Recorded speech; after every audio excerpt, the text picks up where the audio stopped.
और channel Hariom capital. तो हम फिर से आ गए हैं एक नए वीडियो के साथ और इस बार हम शुरुआत करने वाले हैं स्टॉक्स के बारे में कि हम कैसे एक स्टॉक को चूज़ करें, कैसे उस स्टॉक्स के अंदर तेज़ी से वॉल्यूम क्रिएट होते हैं और प्राइस सेक्शन मूवमेंट करता है, कैसे एक स्टॉक्स मार्केट में अपनी वैल्यू को बढ़ा रहा है और घटा रहा है। तो शुरुआत करने से पहले मैं बताना चाहूँगा कि ये हमारा हरिओम कैपिटल चैनल अभी तक आपने सब्सक्राइब नहीं किया है तो प्लीज़ सब्सक्राइब कीजिए। आप लोगों का सपोर्ट हमें बहुत ज़रूरी है और हम ऐसे ही बहुत नॉलेजेबल वीडियो आपके लिए लाते रहेंगे। सो बेसिकली हम डॉक्टर रेड्डी स्टॉक्स के बारे में चर्चा करने वाले हैं। सो डॉक्टर रेड्डी की ऑफिशियल वेबसाइट है। सो हम सबसे पहले कंफर्म यही करते हैं कि कोई भी कंपनी जिसकी वेबसाइट है उससे हम एक चीज़ पता लगा सकते हैं कि वो लीगल है और मार्केट में अवेलेबल है। तो एक वेबसाइट के अंदर हमें पूरा डेटा मिल जाता है एक कंपनी के बारे में कि कंपनी क्या काम करती है और कंपनी की जो फाइनेंशियल डेटाज है या what ever details of A company, तो हम उस कंपनी के बारे में पूरी तरीके से पता कर सकते हैं उसकी वेबसाइट से। और नीचे के सेक्शन में हम देख सकते हैं कि उनके होम सेक्शंस है जहाँ पे उनके बारे में हम देख सकते हैं डिटेल में कॉन्टैक्ट डिटेल्स रहती है उन जिसके अंदर हम उनसे कांटेक्ट कर सकते इन फ्यूचर अगर हमें कुछ उस कंपनी के रिगार्डिंग कुछ भी सूटेबिलिटी पता चलती है। तो नेक्स्ट हम देखते हैं कि जो डॉक्टर रेड्डी हमें पता चल गया कि ये वेबसाइट है तो हम यूज़ कर रहे हैं ट्रेडिंग व्यू, एक पैटर्न एनालिसिस, चार्ट एनालिसिस हम एक स्टॉक की करते हैं। तो सीधे सीधे हम डॉक्टर रेड्डी के बारे में पूरी एक चार्ट पैटर्न की एनालिसिस करेंगे। तो उससे पहले फिर से हम आपसे ये निवेदन करना चाहेंगे, अगर आपने हमारे चैनल को सब्सक्राइब नहीं किया है तो प्लीज़ चैनल को सब्सक्राइब कीजिए।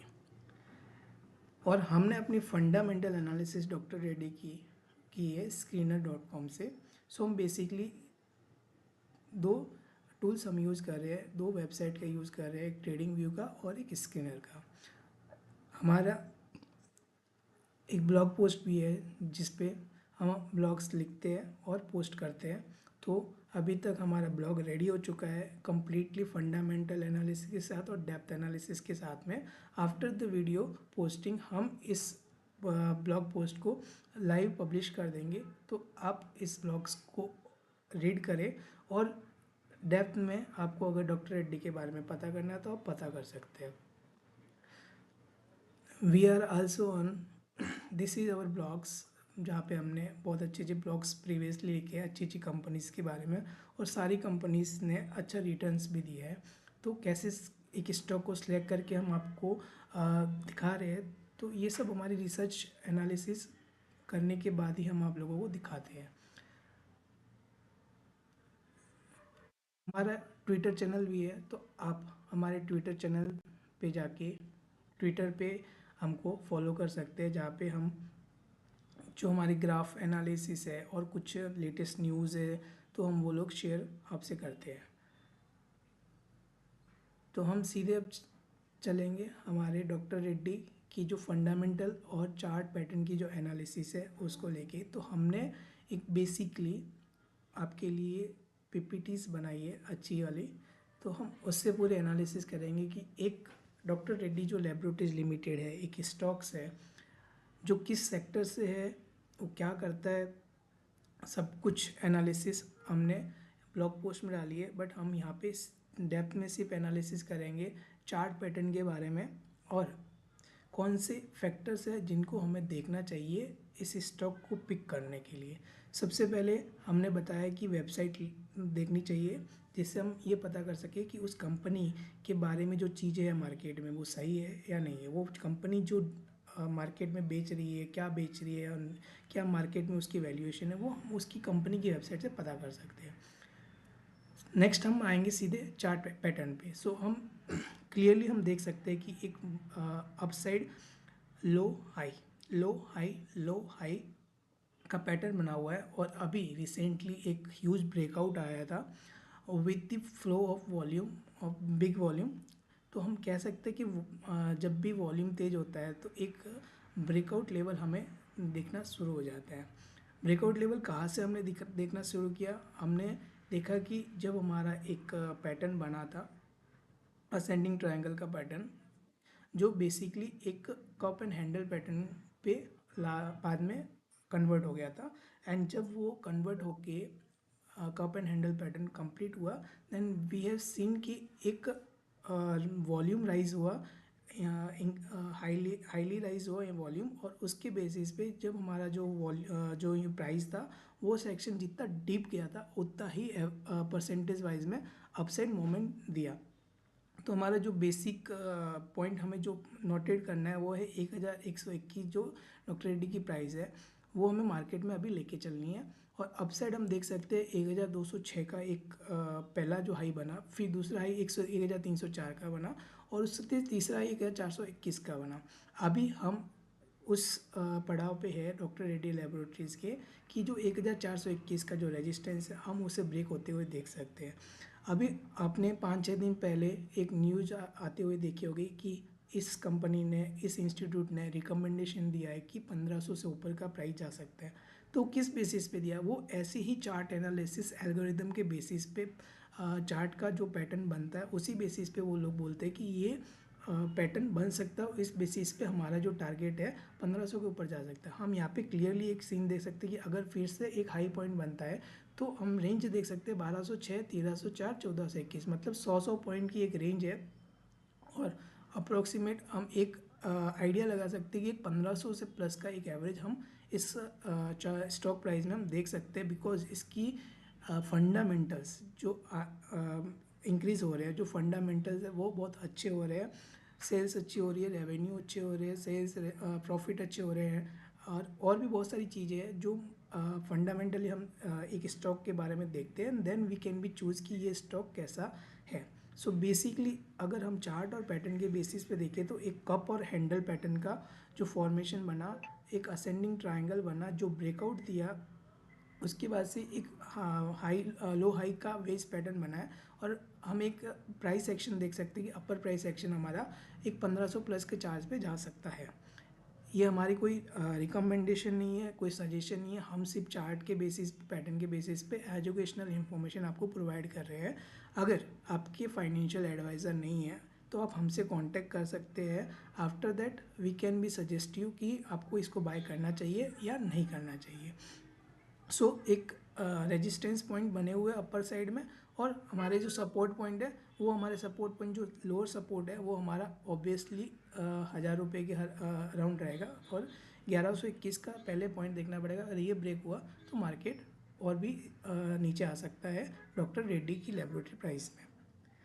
नेक्स्ट जो इसमें हमें देखेंगे कि एक डीएमए जो मूविंग एवरेज रहती है 50 डीएमए, 200 डीएमए, लोग बहुत सारे देखते हैं, 100 डीएमए भी देखते हैं, 10 भी। हर एक डीएमए का अपना अपना टाइम पीरियड रहता है कि एक स्टॉक जो लॉन्ग टर्म के लिए एक मिड कैप है, एक लार्ज कैप है, एक स्मॉल कैप है, तो उस हिसाब से हर एक मूविंग एवरेज वर्क करता है। तो इस पे हम कम्प्लीटली एक वीडियोस लाएंगे कि मूविंग एवरेज कौन कौन से होते हैं, किस तरीके से मूविंग एवरेज एक प्राइस सेक्शन को इम्पेक्ट करते हैं। तो यहाँ पे हम क्लियरली एक सिनारियो देख सकते हैं कि जब जब 50 डीएमए और 200 डीएमए क्रॉस हुए हैं, या तो प्राइस अप गया है या प्राइस लो हुआ है। तो यहाँ पे हम लास्टली जो अभी देख सकते हैं वॉल्यूम बहुत हाई हुआ था पिछले वीक में, और प्राइस सेक्शन आप देख सकते हैं कि जैसे ही 50 डीएमए और 200 डीएमए टच हुए, हमारा जो price action laboratory doctor Reddy laboratories का है वो सडनली इंक्रीजेज हुआ, वॉल्यूम हाई हुआ, और प्राइस हमारा सीधा 1390 रुपये के अराउंड क्लोजिंग दिया है। तो अभी इस स्टॉक में और भी तेज़ी आ सकती है, वो हम देखेंगे आगे प्राइस एक्शन मूवमेंट में। पी रेशियो बहुत ही इंपॉर्टेंट लेवल रहता है, एक प्राइस और अर्निंग रेशियो रहता है एक कंपनी का, जो ये डिसाइड करता है कि ओवरबॉट है या अंडर वैल्यूड है। अब ये पी रेशियो क्या होता है इसके लिए भी हम एक कंप्लीट वीडियो बनाएंगे, तो आप हमारे चैनल से जुड़े रहिए। आपको हम कंप्लीट नॉलेज प्रोवाइड करेंगे, आपको किसकी एक स्टॉक्स के बारे में क्या क्या जानना है, क्या क्या नहीं जानना है। अभी खाली इतना पता कीजिए कि पी रेशियो अभी हमारा मीडियन पी जो रेशियो डॉक्टर रेड्डी लेबोरेटरीज़ का है उससे कम है, मतलब अंडर वेट पे है, जो अंडर बॉट है, और ये अभी अंडर वैल्यूड स्टॉक्स है जो अभी बाय और हो सकता है। सो इसमें अभी चांसेस है बाय करने के। फिर हमारा जो रेशियो आता है EV/EBITDA, EBITDA होता है कि अर्निंग बिफोर इंटरेस्ट, टैक्स और डेप्रिसिएशंस, और एक इन सब का जो एक रेशियो रहता है वो बिफोर जो भी टैक्स वगैरह लगते हैं उससे पहले की जो अर्निंग रहती है, उसके बेसिस पे एक कंपनी का हम वैल्यूएशन कर सकते हैं कि वो ओवर वैल्यूड हुआ है, अंडर वैल्यूड है। तो हम यहाँ पे देख सकते हैं कि EV/EBITDA जो रेशियो है वो अभी 14 के अराउंड चल रहा है, जो कि अभी लो है और अंडर वैल्यूड कंडीशन में है। और मीडियन EV मल्टीपल देखें तो 13.7 है। सो हम कह सकते हैं कि अभी इस स्टॉक्स में एक और थोड़ी सी वॉल्यूम इंक्रीज हो सकती है, और जो प्राइस सेक्शन है वो मूवमेंट दिखा सकता है। उसके बाद जो स्टॉक्स के जो फंडामेंटल बेसिक है कि हम करंट प्राइस हमको पता है डॉक्टर रेड्डीज़ का 1389, 1389, एंड मार्केट कैपिटलाइजेशन 1 लाख के ऊपर है। सो हम कह सकते हैं ये स्टॉक एक लार्ज कैप की कैटेगरी में आता है, सो मिड कैप की कैटेगरी में आ रहा है। सो हाई एंड लो वैल्यूएशन देख सकते हैं, 1421 जो हाई मारा था वही हमने आपको बोला कि अगर वो रेजिस्टेंस अभी ब्रेक होता है तो हम 1500 के ऊपर मूवमेंट देख सकते हैं। और लो हमने देखा है 1104 का, जो हमने देखा था कि 1100 के बीच में हमारा रेजिस्टेंस सपोर्ट ब्रेक हुआ तो हम लोग नीचे की साइड में मूवमेंट देख सकते हैं। स्टॉक का P 21.6 जो अभी करंटली चल रहा है 4 ईयर 24 में, जो कि अभी अंडर वैल्यूड कंडीशन में है। बुक वैल्यू 369 है। बुक वैल्यू हमारी ये डिसाइड करती है कि एक कंपनी का जो प्रीमियम है वो अपने बुक वैल्यू से कितना हाई पे चल रहा है, लो पे। अभी हम प्राइस देख सकते हैं कि बुक वैल्यू से बहुत अधिक है, तो हम ये बोल सकते हैं कि कंपनी का जो अभी वैल्यूएशन है वो हाई वैल्यूएशन चल रहा है, और इसमें मैनिपुलेशन भी हो सकता है, और कंपनी की जो वैल्यू है वो हायर ग्रोथ पोटेंशियल पे देख सकते हैं। डिविडेंड यील्ड बहुत कम है।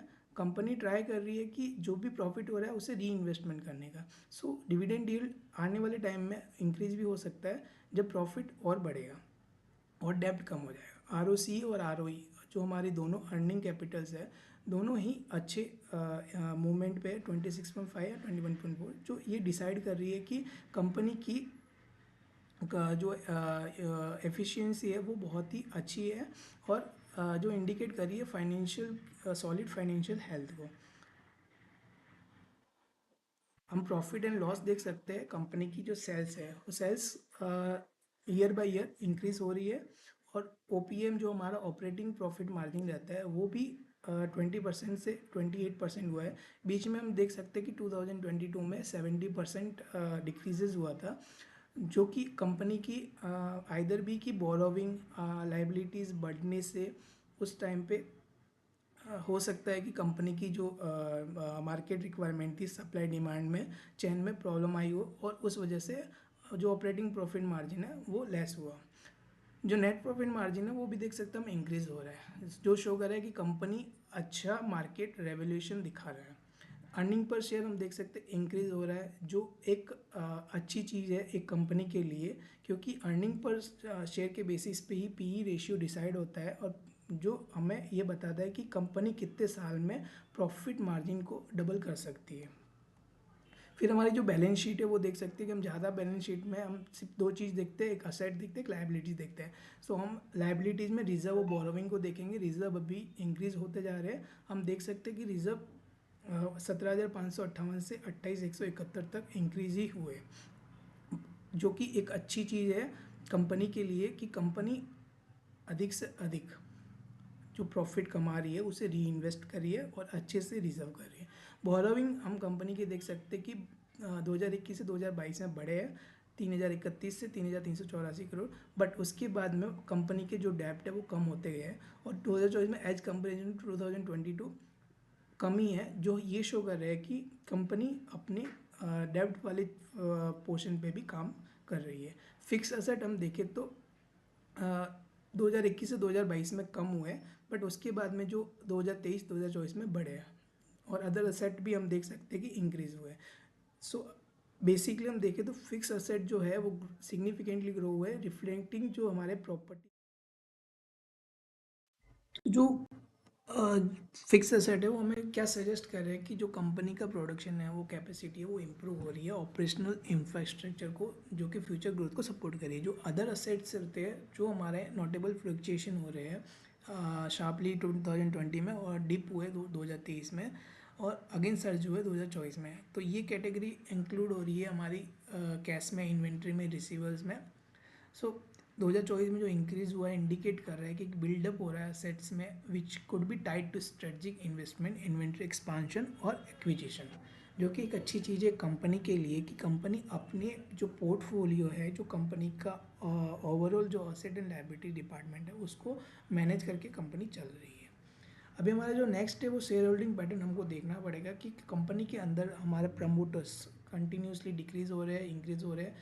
On the base of that we can be decide कि एक कंपनी किस हद तक अपने स्टॉक पे काम करी, अपनी कंपनी को रनिंग ग्रोथ में लेके आ रही है। सो हम देख सकते हैं प्रमोटर का इतना हम देख सकते हैं कि डिक्रीज नहीं दिख रहा है 26.79 मार्च 2017 में, अभी सितंबर 2024 में 26.64 है, जो अभी भी एक बैलेंसिंग सिचुएशन में चल रहा है। जो कंपनी के जो प्रमोटर्स है वो अभी भी अपना एक स्टेक है वो बचा के रखे हुए हैं।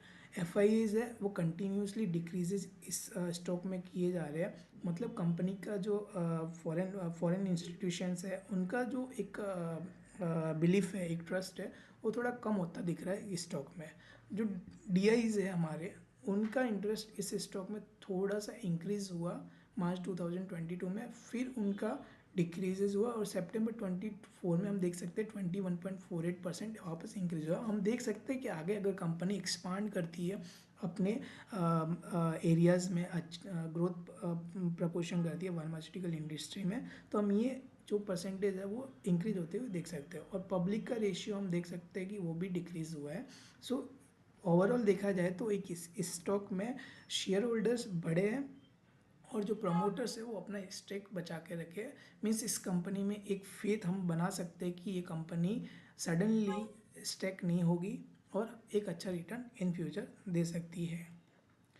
उसके बाद फाइनली हमें एक चीज़ नोटेड करनी चाहिए कि कोई भी कंपनी मार्केट में अगर आती है तो वो क्या यूनिकनेस लेके आती है, या फिर ऑलरेडी कोई कंपनियां जो पहले से उनके कॉम्पिटिटर है उनके साथ में कॉम्पीट करने के लिए उनको किन चीज़ों के साथ में डिबेट करनी पड़ेगी। तो हम बेसिकली हमने पहले भी बताया पी रेशियो है हमारा, A B I T D A data, A B I T D A ratio है बेसिकली। सो ऐसे कुछ रेशियो जो फंडामेंटली हमें एक कंपनी के बारे में देखने चाहिए उनके कॉम्पिटिटर से। सो कोई सा भी स्टॉक आप बाय करते हो या सेल करते हो तो उनके कॉम्पिटिटर से एक बार उनका करेक्शन देखना चाहिए। हम देख सकते हैं डॉक्टर रेड्डीज लेबोरेटरी अपने कॉम्पिटिटर से आर के मामले में सबसे आगे है और हमारी जो सेल्स क्वार्टरली है वो सिर्फ सन फार्मा इंडस्ट्री से डॉक्टर रेड्डीज की कम है, बाकी से हमारी सेल्स क्वार्टरली इंक्रीज होती जा रही है, जो कि एक अच्छा फैक्टर है। कंपनी की सप्लाई डिमांड दिख रही है, एक्सपांसन दिख रहा है कि कंपनी अपनी कंटिन्यूस सेल्स बढ़ा रही है और हमारी जो मार्केट कैपिटलाइजेशन है वो भी बढ़ रहा है। और एक बात हमें ये चीज़ देखनी पड़ेगी कि जो पी रेशियो है वो 21.72 है और ओवरऑल जो मीडियन पी हम देखें 33.3, मतलब अभी भी अंडर वैल्यूड है। और इसमें एक एक्सपांशन, एक प्राइस सेक्शन मूवमेंट देखा जा सकता है आने वाले टाइम में, बिकॉज इनका कंपनी का जो ईपीएस है वो भी चेंज होगा कंपनी की ग्रोथ के साथ में। तो बेसिकली हमें ये छोटे छोटे जो पॉइंट्स है वो हमें देखने पड़ेंगे एक कंपनी की बाइंग या सेलिंग, एक कंपनी का स्टॉक बाय या सेल करने के लिए, और एक कंपनी की रेपुटेशन कैसे बनती है वो इन सब पैरामीटर्स पे डिपेंड करती है। जो भी फंडामेंटली पी रेशियो है जो हमारा, और ऐसे बहुत से रेशियोज़ है फंडामेंटली, बुक बैलेंस शीट्स रहती है, इन्वेंट्रीज है, असेट्स है, लाइव, हम इस पर कम्प्लीटली वीडियोज़ लाएंगे जो आपको अपनी नॉलेज सपोर्ट के लिए एक स्टॉक को बाय या सेल करने के लिए फाइनेंशियली आपको हेल्प करेगी। एडवाइजरी आपको एक मिल पाएगी कि आपको ये स्टॉक बाय करना चाहिए, इन फ्यूचर होल्ड करना चाहिए, लॉन्ग टर्म रखना चाहिए, शॉर्ट टर्म रखना चाहिए। तो सारी चीज़ें आपको अब क्लियर हो जाएगी एक एक स्टॉक के बारे में।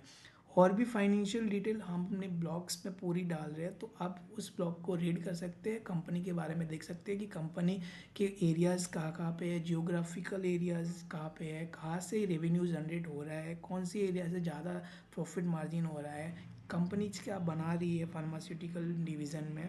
तो सारी चीज़ें हमने अपने ब्लॉग्स में और डाली है, तो आप ब्लॉग्स को रीड कीजिए। हमारा ब्लॉग सामने आपको पहले भी बताया है, हरिओम कैपिटल के नाम से है ब्लॉग्स पे, हरिओम कैपिटल कंसल्टेंसी .blogspot.com। पहले भी कुछ स्टॉक्स दिए थे और अभी हमारा एक न्यू जो ब्लॉग आएगा डॉक्टर रेड्डी पे। तो आप हमें सपोर्ट करिए, लाइक कीजिए, कमेंट कीजिए। आपको अगर कोई सा भी स्टॉक के बारे में जानना है तो हमारा जो वीडियो आएगा अभी अपलोड होगा यूट्यूब पे, तो उसकी कमेंट सेक्शन में आप बता सकते हैं। और बाकी जो चीज़ें हैं वो हमने क्लियर कर दी है। अब हमारा जो नेक्स्ट स्टॉक्स रहेगा वो बेसिकली हमारा रहेगा रेलवे इंडस्ट्री से, रेल विकास निगम लिमिटेड। बहुत से क्वेश्चन आ रखे थे कि रेल विकास इंडस्ट्री में रेल विकास निगम लिमिटेड स्टॉक्स में क्या हो सकता है, कंपनीज अच्छा ऑर्डर बुक ले रही है, कंपनीज का जो स्टॉक प्राइस है वो इतना मूवमेंट क्यों नहीं कर रहा है, क्या मार्केट में रेल विकास निगम का स्टॉक गिरेगा, तो इसकी कंप्लीट प्राइस सेक्शन कैसे मूवमेंट हो सकती है, तो हम नेक्स्ट वीडियो में इसके बारे में देखेंगे। तब तक के लिए धन्यवाद। कंप्लीट वीडियो देखने के लिए प्लीज़ सब्सक्राइब करना मत भूलिएगा, लाइक करिए, शेयर कीजिए अपने दोस्तों के साथ। इतनी अच्छी एनालिसिस रिसर्च के साथ में आपको कोई भी नहीं देगा।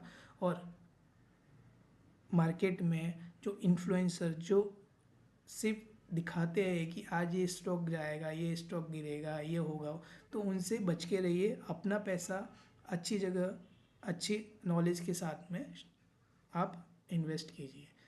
कुछ भी प्रॉब्लम्स हो आप हमें मेल पे कर सकते हैं, मेल आईडी हम डिस्क्रिप्शन में प्रोवाइड कर देंगे। और यूट्यूब पे आप कमेंट कर सकते हैं हर एक पोस्ट के नीचे। Thank you. जय श्री राम।